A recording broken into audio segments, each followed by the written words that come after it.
Como proyecto de tercer departamental, presentaremos un caso de estudio para la materia de fenómenos de transporte. Nuestro contenido se divide en introducción, descripción del sistema, metodología experimental, resultados, discusión y conclusiones. Como primer punto tendremos la transferencia de masa. Normalmente, cuando existe una diferencia de concentración de una cantidad física en un medio, la naturaleza tiende a igualar las cosas al forzar un flujo desde la región de alta concentración hacia la de baja, y para representar este proceso se utiliza el gradiente de concentración y el área normal a la dirección del flujo. La transferencia de masa se representa con la siguiente fórmula mostrada en pantalla. Y la transferencia de masa puede ocurrir en los tres estados de la materia de manera homogénea o combinada. De acuerdo con la ley de Fick, la razón de difusión de materia es proporcional al gradiente de concentración del espacio donde éste se encuentra. La concentración de una especie puede describirse de las siguientes dos maneras.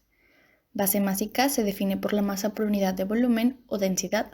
De la misma manera, se puede definir la concentración de masa como un número dimensional en forma de la fracción de masa de una especie y, por lo tanto, la suma de las fracciones de masa de cada componente presente en la mezcla será igual a 1 siempre y cuando el gradiente de concentración sea diferente de 0. Y base molar se define como la cantidad de masa en kilomol por unidad de volumen de una especie y la concentración se expresa de la siguiente manera. La concentración puede expresarse con la fracción molar como un número dimensional, siendo la suma de las fracciones molares de todas las especies presentes en un espacio igual a 1. En algunas ocasiones, cuando se trabaja con gases o mezclas de gases a bajas presiones, se puede considerar como un gas ideal, lo cual será un error despreciable. La ley de Dalton de las presiones aditivas nos explica que la presión total es la suma de todas las presiones parciales de los gases presentes en la mezcla. Al relacionar esto con la ecuación de los gases ideales, se obtiene la siguiente fórmula presente en pantalla, por lo que de esta manera la fracción molar y la fracción de presión son equivalentes y se pueden usar en los cálculos de transferencia de masa. Por medio de la ley de Fick, se puede definir la difusión de una especie de acuerdo a su estado de la materia como fluido de masa igual a constante de proporcionalidad por gradiente de concentración, por lo que resulta más efectivo expresar el gradiente de concentración en términos de las fracciones molares y de masa. Teniendo en cuenta lo anterior mencionado, obtenemos las siguientes fórmulas mostradas en pantalla. La naturaleza de los coeficientes de difusión son considerados como complejos. Estos tienden a determinarse de manera experimental, por lo que se determinó la siguiente relación, la cual considera un coeficiente de difusión a una temperatura y presión específica. Existen algunas clasificaciones de las difusiones. Tenemos molecular, el cual es el desplazamiento individual y desordenado en un medio a razón de la diferencia de concentración. Tenemos convección, el cual interviene el movimiento de masa del fluido y el movimiento del fluido mejora la transferencia de masa. Tenemos difusión térmica, donde la masa reacciona a un gradiente de temperatura llevándose a cabo la difusión. Difusión por la presión. La difusión es impulsada por el gradiente de presión. Difusión forzada, el cual se realiza mediante el uso de fuerzas externas al medio. La difusión de Knudsen se lleva a cabo cuando los poros de un sólido son más pequeños que el recorrido de un gas, iniciando un flujo libre de moléculas. Y por último, difusión superficial, el cual es realizado cuando los poros de un sólido es de mayor tamaño que las moléculas de un gas, permitiendo el recorrido a través de las paredes de poro. Por último, tenemos el balance de masa, el cual se considera como fundamental para determinar la masa total dentro de un flujo o sistema, por lo que se puede expresar como la ecuación mostrada en pantalla. El balance de cada componente dentro de una mezcla se podrá calcular de la misma manera siempre y cuando no ocurra una reacción química en el medio, ya que de otro modo se tendrá que tomar en cuenta la desaparición de componentes y la aparición de nuevas especies.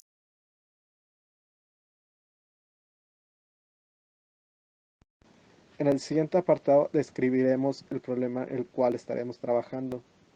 El problema se trata de un tubo de 0.15 metros de longitud que contiene nitrógeno y monóxido de carbono gaseosos a presión total de 2 atmósferas. Se verifica una contradifusión equimolar en estado estacionario, donde la presión parcial es 190 milímetros de mercurio en un extremo y 40 milímetros de mercurio en el otro. Como inciso se tiene que el inciso A pide calcular el flujo específico en unidades de kilogramo mol sobre metro cuadrado a 35 grados centígrados para el nitrógeno. Como inciso B se pide que se repita a 250 grados centígrados y verificar si hay un aumento del flujo específico. Y como inciso C se pide que se repita el cálculo, pero esta vez a 35 grados centígrados pero a una presión total de 5 atmósferas. La presión parcial de nitrógeno permanece a 190 y 40 milímetros de mercurio, como en el inciso A, y se pide que se verifique si hay algún cambio del flujo específico. Dentro de las variables se encuentra que la altura es de 0.15 metros, la presión total es de 2 atmósferas, la presión de un extremo dentro del sistema es de 190 milímetros de mercurio y la otra presión en el otro extremo es de 40 milímetros de mercurio, y la difusión equimolar es de 1.7 por 10 a la menos 5 metros cuadrados sobre segundo. Como consideraciones se tiene que se trata de un problema en estado estacionario donde la temperatura es constante. El balance de materia se encuentra definido por la siguiente ecuación y al dividir entre el volumen de control y obtener el límite cuando delta z tiende a 0 nos da menos 3 entre 4pi por delta d al cuadrado por d entre diferencial de x por ANA es igual a 0. Al resolver la ecuación diferencial anterior por variables separables, se obtiene que ANA es igual a constante. Como el recipiente tiene forma de cono, entonces el área transversal por la que fluye el alcohol etílico cambiará a medida que cambia el diámetro. Se buscará una función que relacione el diámetro con el cambio de la altura y pues se puede establecer que GB entre AB es igual a GF entre AE o bien D1 menos D entre D1 menos D2 es igual a Z más Z1 entre Z2 menos Z1. Si despejamos D de la ecuación anterior, se tiene que D es igual a D1 menos Z menos Z1 entre Z2 menos Z1 por D1 menos D2, que sería nuestra ecuación 1.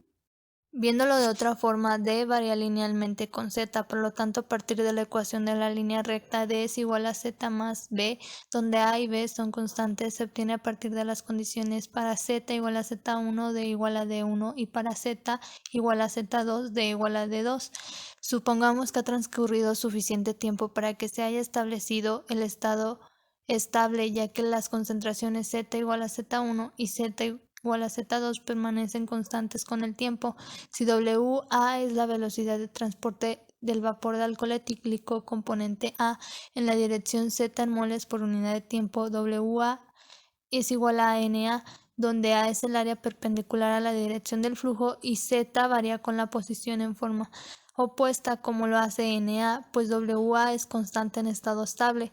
Sabemos que el flujo de masa está dado por la ecuación 2, WA es igual a NA, y como el flux está dado por convección natural, tenemos que NA es igual a JA más YA por la suma de NA más NB.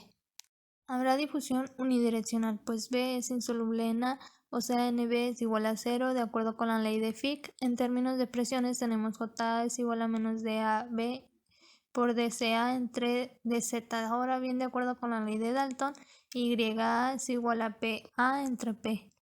Por lo tanto, la ecuación del flujo en A está dada por la siguiente expresión y mediante uso de álgebra se obtiene la ecuación 3. Sustituimos 1 y 3 en 2, WA es igual a NA y se puede observar la ecuación que se obtiene.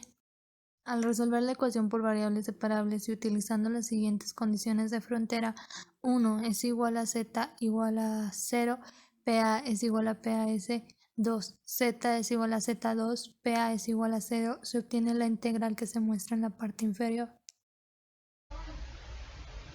A continuación resolvemos el lado izquierdo de la ecuación y empleamos un cambio de variable para resolver el lado derecho. Realizando el cambio de variable en ambos lados de la ecuación tenemos lo siguiente y cambiamos nuevamente las variables para obtener a continuación lo siguiente. Para las condiciones del problema, suponemos que el recipiente no está aislado del medio, razón por la cual la temperatura será aproximadamente igual a la del medio circulante y no a la de la saturación adiabática. Tenemos entonces que la presión del vapor etílico a 25 grados es igual a 0.0684 atmósferas y la difusibilidad del alcohol etílico a 25 grados es igual a 1.2 por 10 a la menos 5 metros cuadrados sobre segundo. Y el resultado es igual a 0.01498 mol por hora. Ahora bien, si consideramos que es un cilindro recto, nos estaríamos refiriendo a un tubo de estafán, Por lo tanto, el resultado sería 0.05993 mol por hora. Como podemos observar, el flujo es aproximadamente el doble de la velocidad de la evaporación circulada por el primer caso. A manera de discusión tenemos que se sabe que siempre existe una falta de equilibrio de un producto en un medio, la naturaleza tiende a redistribuirlo hasta restablecer un equilibrio o igualdad. El flujo de masa siempre ocurre desde una región de alta concentración hacia una región de baja concentración. De forma general, el producto se escurre en el curso de redistribución y de este modo el flujo es un proceso de difusión. En el caso presentado observamos que en un recipiente contiene etanol líquido y a sus alrededores hay aire seco con una concentración de etanol prácticamente despreciable, por lo tanto ocurrirá una difusión desde el etanol líquido, que es de alta concentración, hacia el aire de baja concentración. Podríamos decir que también ocurre al revés, el aire difunde hacia el etanol líquido. Sin embargo, en este caso la difusión resulta ser despreciable debido a que el aire no es soluble en el etanol. Es de importancia mencionar que dado que la interfaz líquido-vapor se considera impermeable a las moléculas de aire, un flujo de gas a granel ascendente, conocido como flujo de Stefan, debe compensar el flujo de aire difusivo y mantener la presión de vapor.